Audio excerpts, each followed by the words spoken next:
अस्सलाम वालेकुम फ्रेंड्स, आज हम ऑर्बिटर डिक्टा और रेशो देसी नंदी के बारे में जानेंगे। ऑर्बिटर डिक्टा एक कानूनी ख्यालात और मुशाहदात का इज़हार है जो कि जज के ज़रिए किया जाता है, जिनका केस के नतायज से कोई भी असर नहीं होता, यानी केस के नतायज पे कोई भी असर नहीं होता। रेशो डेसिंडाई एक कानूनी कायदा या मुकम्मल तरीक़ेकार होता है जिसे जज खुलेआम या वाज़ह तौर पर फैसले तक पहुंचने में एक ज़रूरी तौर पर पेश करना होता है। अब इसके बारे में आगे मज़ीद में एक जो है वो केस ला आपके सामने यहाँ पे पेश करूँगा, तो इसको मज़ीद देखते हैं। तो ये एक केस ला मैंने यहाँ पे दिया हुआ है 2014 CLC 442 सिंध का। अब इसमें आप ऊपर देखेंगे आर्डर 1 रूल 10 की एक एप्लीकेशन पे जो है जजमेंट आई हुई है।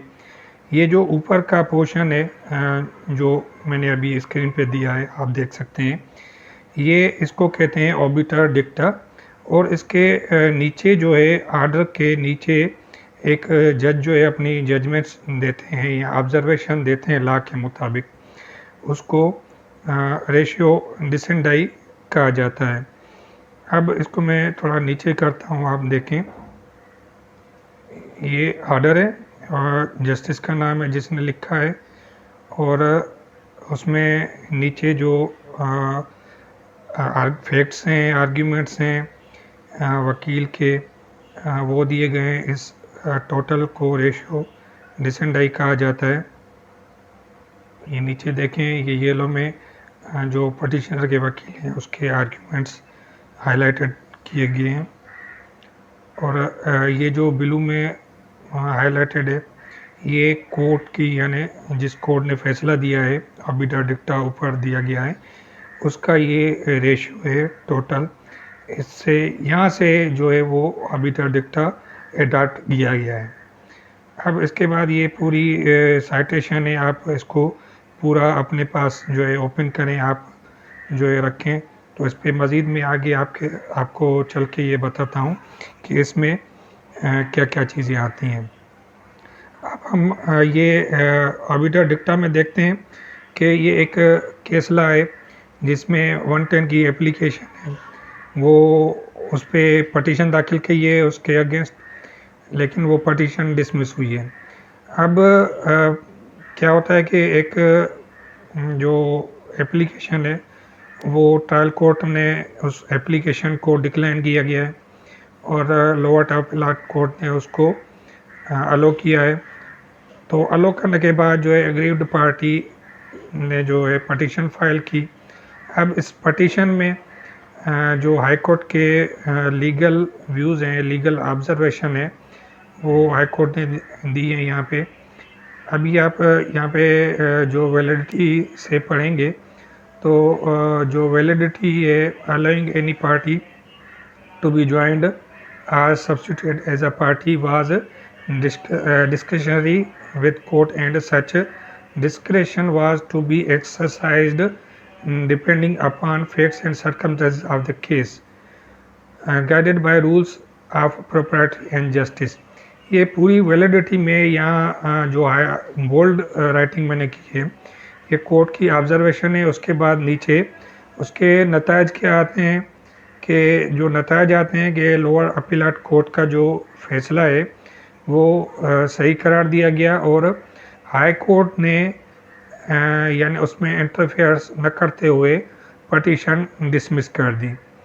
तो ये ऑर्बिटर डिक्टा का मकसद है कि कोर्ट में हम पेश करते हैं, क्या हम ये लॉ अथॉरिटी है अपनी एप्लीकेशन को अलो करवाने के लिए कोर्ट में दे सकते हैं या नहीं। तो मेरा यहाँ पे ये कहना है कि ये केस लॉ जो है हम कोर्ट में बतौर साइटेशन दे सकते हैं।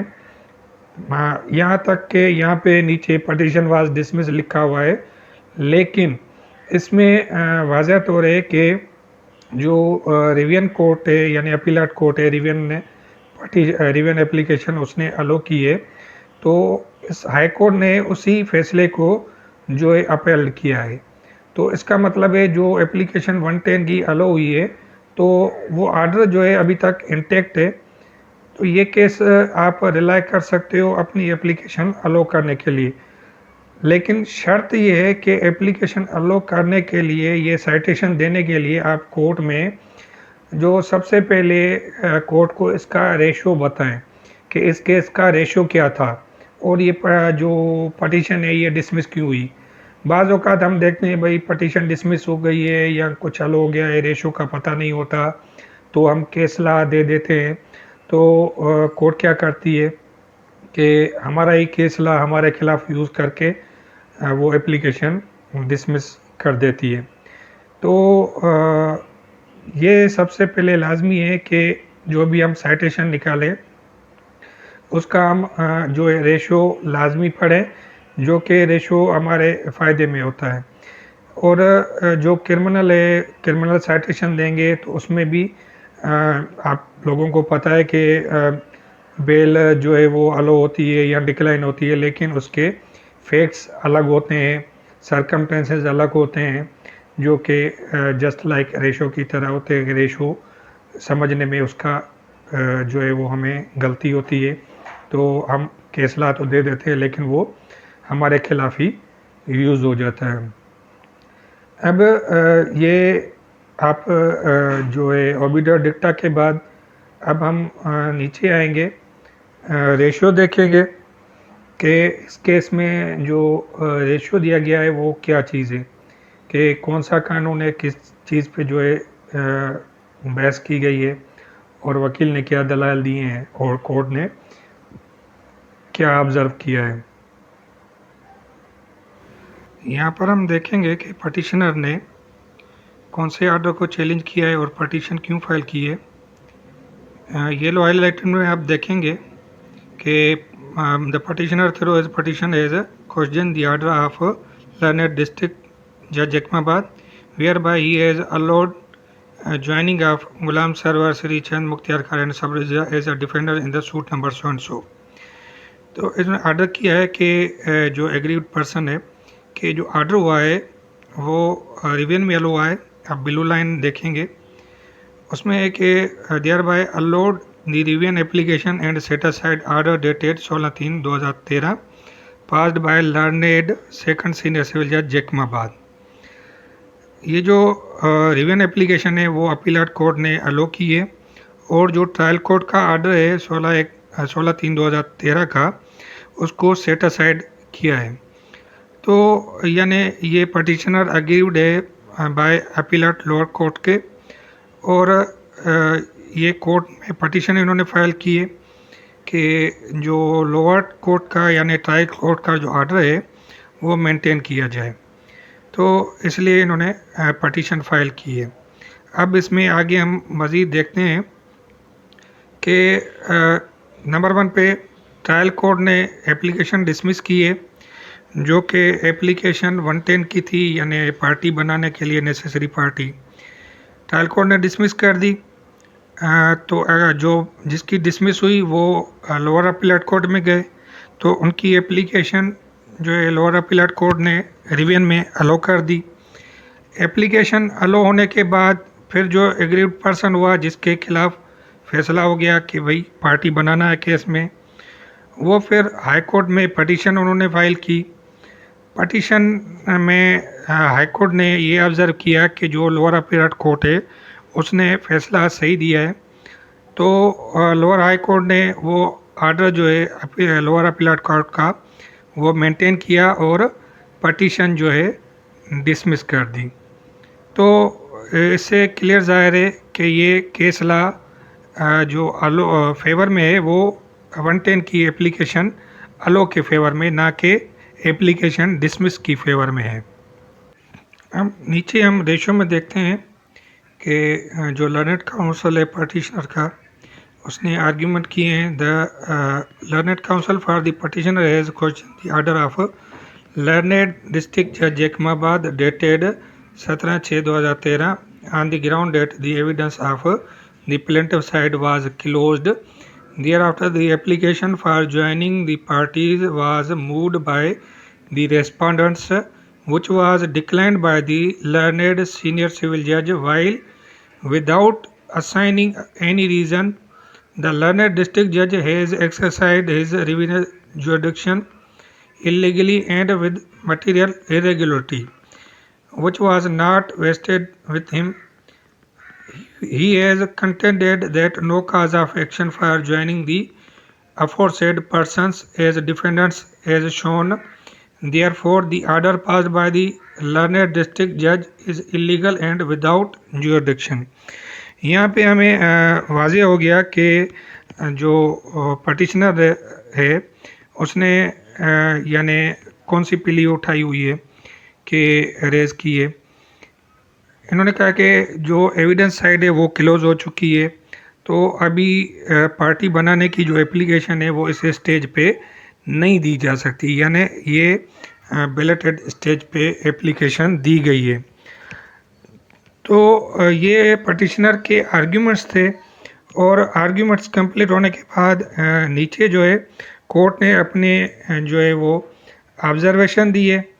कोर्ट ने ये लिखा है, we have gone through the order of the learned district judge with the judge Jacobabad, which reveals that the present petitioner allegedly purchased the property from Ghulam Sarwar through sale deed, who purchased the same from Sri Chand, and the property is pleaded to be situated within Kachiabadi. Therefore, the presence of sub-registrar, revenue officer and municipal officer including Ghulam Sarwar and Sri Chand before the trial court is necessary for effectually and completely adjudicating upon the controversy between the parties.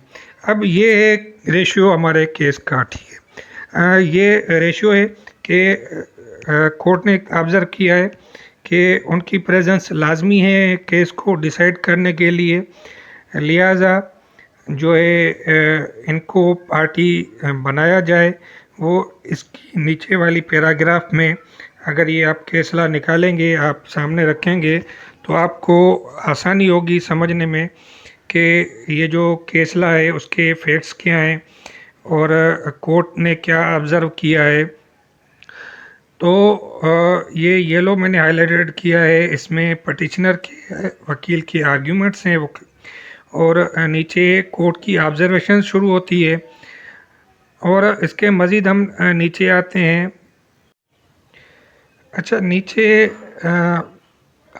ये जो blue highlighted है, आप अगर इसको read करेंगे और जो orbiter डिक्टा है जो मैंने पहले बताया था वो आप रीड करेंगे, वो तकरीबन आपको सेम लगेगी।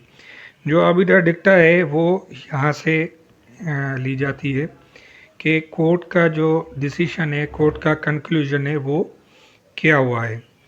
तो ऊपर कोर्ट ने जो ऑब्ज़र्व किया, नीचे जो है वो कोर्ट यहाँ पे बता रही है कि 110 की जो एप्लीकेशन है उसकी कोई लिमिटेशन नहीं होती, और जो लिहाजा एप्लीकेशन है पटिशनर ने फ़ाइल की है वो उसका यानी लीगली राइट है। तो ये फैक्ट्स वगैरह कंसीडर करके कोर्ट ने इस पटिशन को डिसमिस किया है, और जो रिवेन अपीलेट कोर्ट का जो डिसीशन है वो अपेल्ड कर दिया गया। अब जो है हम ये जानते हैं कि जो केसला देना होता है तो केसला पे लाजमी हम रिलाई करते हैं, लेकिन उसका रेशो भी कोर्ट को समझाना होता है। रेशो के लिए सबसे पहले जब आप केसला, अगर मिसाल के तौर पे ये केसला आप जो है वो प्रोड्यूस करते हैं कोर्ट में, तो सबसे पहले पेश करने से पहले कोर्ट को थोड़ा बैकग्राउंड बताएं कि ये मैं केसला पेश कर रहा हूँ, नीचे डिसमिस लिखा हुआ है, लेकिन इसका रेशो क्या कहता है। इसका रेशो ये कहता है कि प्लेंटिफ की साइड जो है वो क्लोज़ हो गई थी, एविडेंस हो गया था, और उसके बाद प्लेंटिफ ने एप्लीकेशन 110 की मूव की जो कि ट्रायल कोर्ट ने डिक्लाइन करी, डिसमिस कर दी। उसके बाद फिर प्लेंटिफ गया अपीलेट कोर्ट में, रिवेन एप्लीकेशन फ़ाइल की, तो रिवेन एप्लीकेशन उनकी अलो हो गई, ट्रायल कोर्ट का आर्डर सेट असाइड कर दिया गया और ये कहा गया कि ये जो नेसेसरी पार्टीज़ हैं उनके एविडेंस रिकॉर्ड होनी लाजमी है, और उसको जो रेस्पोंडेंट थे उन्होंने एग्रीड समझा। उन्होंने फिर हाई कोर्ट में पटिशन की, जो कि पटिशन डिसमिस हो गई। रिविनल कोर्ट का ऑर्डर मेंटेन हुआ। अब ये है हमारा ओबिडा डिक्टा और रेशो डिसेंडेई। आप समझ गए होंगे और मज़ीद जो है आगे भी कोई डिस्कशन करेंगे केस लॉज वगैरह। तो अभी हमारी शुरुआत है वीडियो बनाने में, हमें भी लाजमी है थोड़ी बहुत अभी तकलीफ़ होती है समझने में, क्योंकि हम अभी जो है वो इतने इस चीज़ में मास्टर नहीं है कंप्यूटर में, मोबाइल में, कि आसानी से वीडियो बन सके। Thank you.